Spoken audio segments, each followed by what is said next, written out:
To the Lotus EMEA, and as VP of Design for Lotus Group, I'm going to talk you through the design ethos behind the car, because as we make super emotional 저분은 and 로투스 engaging EMEA sports cars, 디자이너시고. that's a critical part of how we actually create the emotion in the customer.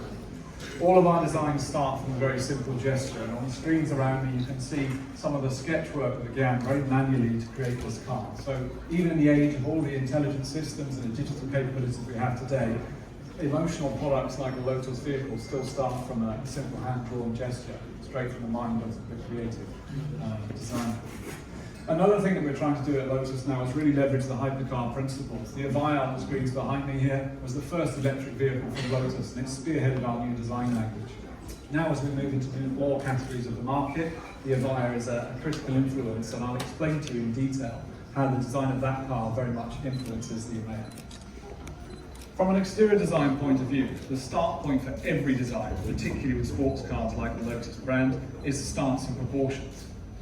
So in detail, how we put the car together and how the stance is influencing design is the critical thing.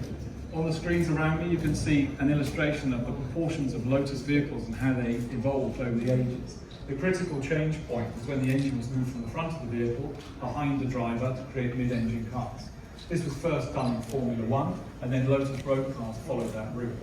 As we now enter the age of electrification, we're taking advantage of the electric architectures to give a very similar proportion to our lifestyle EVs, such as the Electra on screen and brand new EMEA here.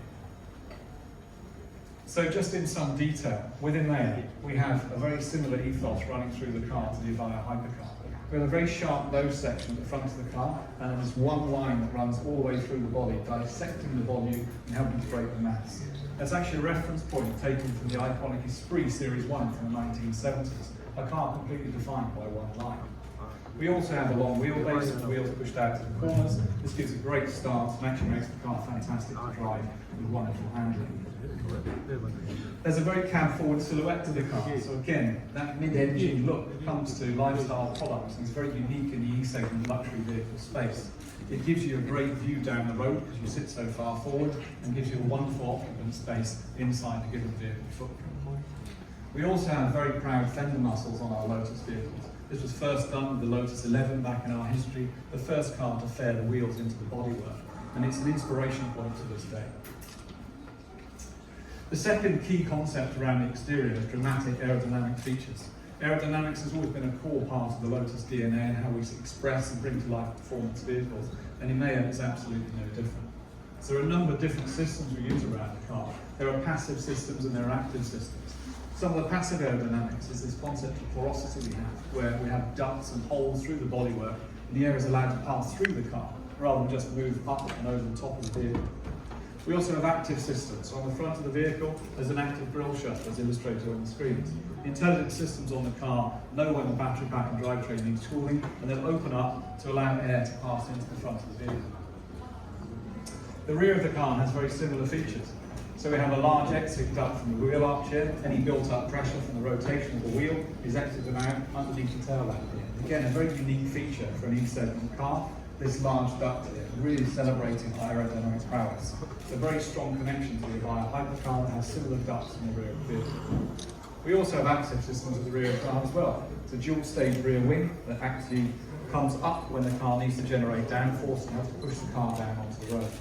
Very unusual for a car in this segment, we actually have active flaps and diffuser as well. So inspiration taken from the DRS systems in modern day Formula One allow us to tune the aerodynamic features at the lower of the car and extend the flat floor, reducing drag. Intelligence and technology is a key part of our vehicles, not just from an aerodynamic point of view. We have next generation safety systems and active drive systems on this car. And we have a composite system of LiDAR and cameras to actually really give an amazing experience to the customer. Lighting is another way that we demonstrate the technical capabilities of our product. At the front end, we have a very unique DRL signature, which is actually running through as a thread in our vehicles, and it's actually generated from a reference point of the upturned wingtips from modern day jet aircraft. So this L-shaped graphic you see on the front end here, very precisely executed, again as an aerodynamic reference point.